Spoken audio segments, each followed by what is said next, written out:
What's up, guys? This is Corey with the Dirt City Gym.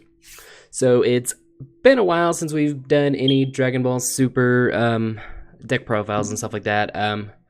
Set 2 dropped right in the middle of me preparing for a big Pokemon Regionals coming up. So I've been spending a lot of my attention over there on the Pokemon side of things, and kind of just waiting for Set 2 to kind of really get out, get established, kind of get a feel for all the cards and everything like that. We have a big Dragon Ball Super Regionals coming up here in the next few weeks at Hartford, I believe. ARG's doing all that, so all that's kind of cool. I have my own personal opinions about all that, but I'm not going to get into that here. I will not be going to that. But I've been slowly kind of getting back into testing with the Dragon Ball Super and all that kind of stuff. So I wanted to get a first deck list out there. And the first one I wanted to look at today is a revised Set 2 included Mono Blue Beerus. So those of you that are familiar with the channel, we did a big blue-green Beerus back in Set 1. It's a deck I was really fond of. I feel like Beerus as a leader in general is really strong. It was always kind of like borderline tier 2 in Set 1. But I feel like with Set 2, while we haven't just like gained like a whole bunch of stuff, we've gained significant amount of things for the Beerus deck in particular, with all the God package type of things. And so I think that's really kind of helped the deck take it to the next level. So anyway, we're going to get into it. Apologize if you hear a loud beeping noise. There is a fire detector that needs a new battery, and I'm not dealing with it right now. So let's get into the deck. So first up, we've got, well, we'll take a look at our later Beerus. So those of you that are unfamiliar, Beerus on his unawakened side, whenever you attack, if you have at least 3 energy, you can destroy one of your opponent's battle cards with energy cost 1 or less. And then he awakens at 4. And then whenever he awakens, he's got kind of the same thing. Whenever you attack, choose one of your opponent's battle cards with an energy cost of 3 or less and destroy it. So really good board control. And then he's got the activate main. Tap 16 energy, switch this card to rest mode, and win the game. Is that ever going to happen? As of right now, no. While we have gotten some more energy acceleration, it's not significant enough where that's still probably an option just yet. But moving on into the deck. So first up, we get 2 Mafuba. It's just a really good counter card. While you're not eliminating a threat, you're taking care of a threat. As we get into cards later into the deck, like the 12-drop Whis and things like that, manipulating our turns and everything, Mafuba can really take a threat and kind of put him to the side. This can kind of deal with indestructible cards. Obviously, they have autos. Those still take effect whenever they go to attack, but this takes the threat, puts it to the side, and you'll worry about it later. So it's only a 2 of because it's not just an amazing end-all be-all negate. It's definitely in the sideboard. We would have 2 more of these hiding around in there in case we felt like we needed those. Next up, we've got 4 Whis' Coercion, just the best negate in the game. Negate the attack and switch when your energies back to active, so basically it's free. Next up, we have 4 Senzu Bean, another blue staple type of card. So one blue, choose one of your battle cards. It gains plus 5,000 power until the end of the turn, which is significant that it's not the end of the battle, it's the end of the turn. And then switch 2 of your energy to active mode. So basically, you're playing it for free, untapping an energy, and your character's getting plus 5,000 until the end of the turn. So really good value out of this card. Again, it's a really super staple. There's a reason it's a pretty expensive card. Next up, we've got 4 Objection. Typically, I don't like running 4 Objections in majority of decks, but this is the type of deck we're not afraid to load up on the mana and things like that. So we're running 4. We really want to hit these. We really want to hit one of these in our opening hand. If you don't have one in your opening hand, mulligan all of it away until you get an Objection. Objection is really what you want to hit. So it lets us, for 1 blue, 1 other, we charge an energy card from our hand into our energy. So yeah, we're losing the card advantage a little bit, but we're building up towards the future. We're able to get up on curve, get above curve. So it's a really strong card. This is one of those cards in this deck in particular. You're not afraid to play this turn 5, turn 6, kind of situationally, depending on what's going on. Next up, we've got 4 Boost Attack Piccolo, just your standard 0 combo, 0 cost 10k plus draw card combo. Alright, moving into our battle cards. Well, technically, Boost Attack Piccolo is a battle card. We're not ever really attacking with him, but... so our normal battle cards, we got 4 Bulma God Tempter. This is another one you really want to hit as early as possible for 1 blue. Whenever you play this card, choose it to 1 Whis, or 1 battle card with a Whis in its name that costs 4 or less, and put it into your hand. Really, all we're getting in this deck is the Whis Resting Attendant. There is another Whis that is a target. We're not running it in this deck. The Sacred Guard Whis with Blocker, that is another sideboard card. But I'm running 4 of these. I think these are really good getting our Whis out early. We've got free combo pieces on the board or free combo pieces in our hand. We're not afraid to charge it as energy later in the game. I've seen some running as like a 3-3 line. I think a 4-3 Bulma Whis is pretty appropriate for a deck like this. So getting into that Whis, we run 3 of the Whis Resting Attendant. So it costs 4, 2 blue, and then whenever you play this card, take the top card of your deck and add it to your energy. So really good, just another energy acceleration between this and the Objection and some cards you'll see a little bit later. We're really trying to ramp up that energy to get into our big bad guys. He's also got, he's at 10,000, so he's not a horrible attacker early. We're usually able to hit this guy off on turn 3. And he's got the combo for 1 colorless 10,000. Next up, we've got 3 energy boosted Majin Buu. Just 1 blue, draw a card. Again, he's really great early. He's really good to charge his energy later. He's a great free combo piece later. All that good kind of stuff. Just being able to trade his place in our hand and all that kind of stuff. Next up, we've got God of the Gods, Great Priest. So this is one of our really first big set 2 editions. So he costs 7, 2 blue. He's got 20,000 power, double strike. And he's got the auto, whenever you play this card, you may put any number of your battle cards that are gods into your energy in rest mode. So a lot of our battle cards are going to fall under this god tag. And basically what this lets us do, usually we're able to hit this guy off on like turn 5, turn 6. We're able to load up our energy, whether we get the Whis, we got this guy, we got Zenos, we got Gawasus, we got all sorts of things. We just take all those guys, put them in our energy, and the next turn we've got huge amounts of energy to work with. He's not a bad option as an attacker. 20,000 double strike. Obviously he is a little expensive, but we're able to get these guys off on turn 4, turn 5, just kind of depending on how well we're able to ramp and all that kind of stuff. So really cool addition to the deck. He really makes that 12-drop Whis way more of a viable option. Moving on from that, we've got 2 of the Zeno, the Plain God. So he's a 7-drop, 3 blue.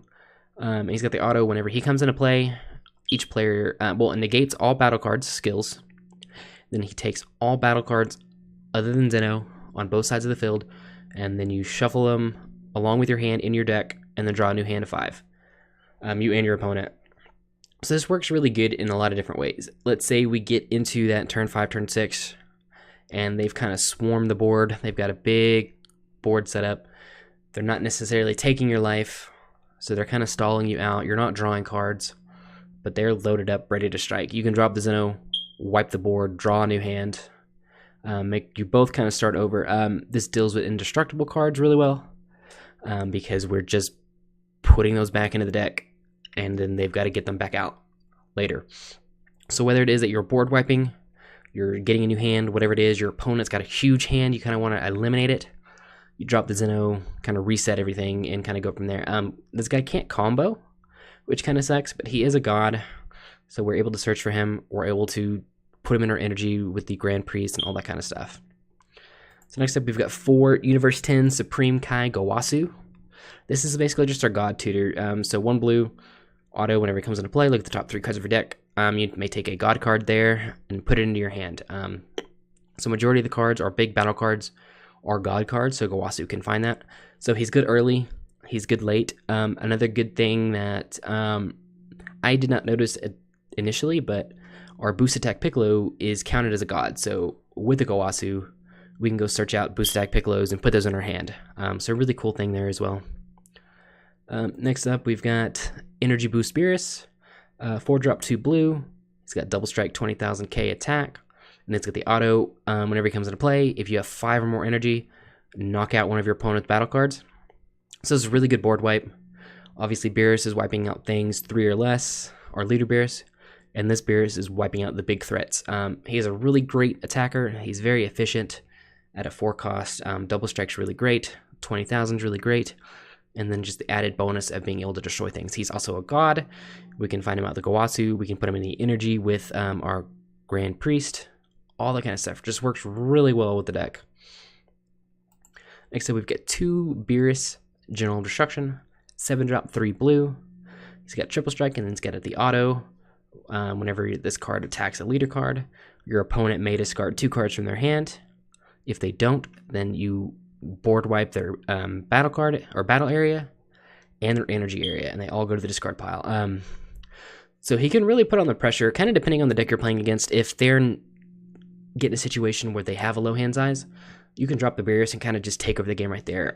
Even if they're not necessarily with the low hand, dropping the Beerus and forcing them into those issues of discarding their hand or board wipe is a really tight situation. We're only running 2. Before, this is really kind of the secondary big finisher. Now he's really kind of like 3rd mark in the deck. We have other options that work out better for ending games, but he's still a really strong card. Triple strike is nothing to worry about. Like, it's a really big deal. So all in all, it's still just a really good card. So moving on, we've got Infinite Force, Fuse Zamasu. So another big fat guy. So he costs 10, 4 blue. He's got Union Patara, which it's not going to affect us. He's indestructible, which is really strong. And he's got the auto whenever this card attacks. Choose up to 1 card from both your opponent's hand, life, energy area, and battle area. Take all those cards and put them at the bottom of your opponent's deck. So as soon as Infinite Force Fuse Zamasu comes out, your opponent is already on a clock. If they've gone super aggressive, draining their life by themselves, just by swinging with Zamasu, they're already taking a life.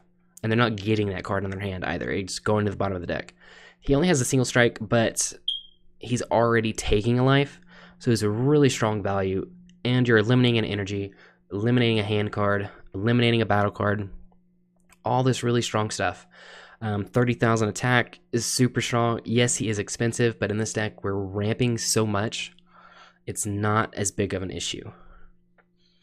And then finally, we've got really the main card of the deck.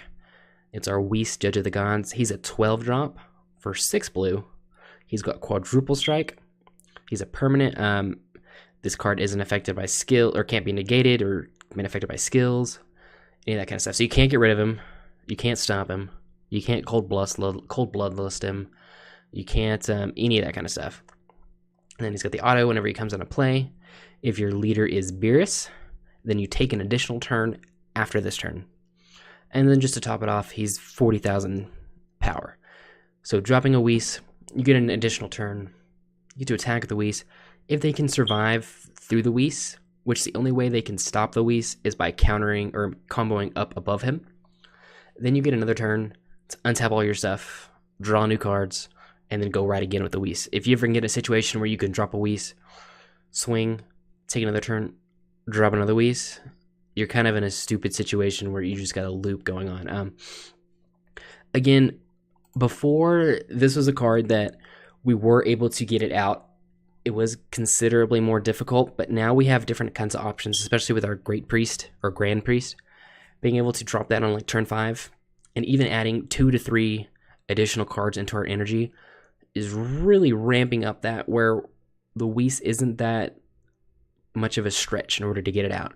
And then once we get it out, that's pretty much game. It's very, very hard to deal with. Yes, they can probably deal with it once, but then having to deal with it a second time on your second turn that you've gotten off of the Whis is usually really hard for them to handle, because they've got to expend all their cards just to combo out of it the first time, and then you just come again for another quadruple strike.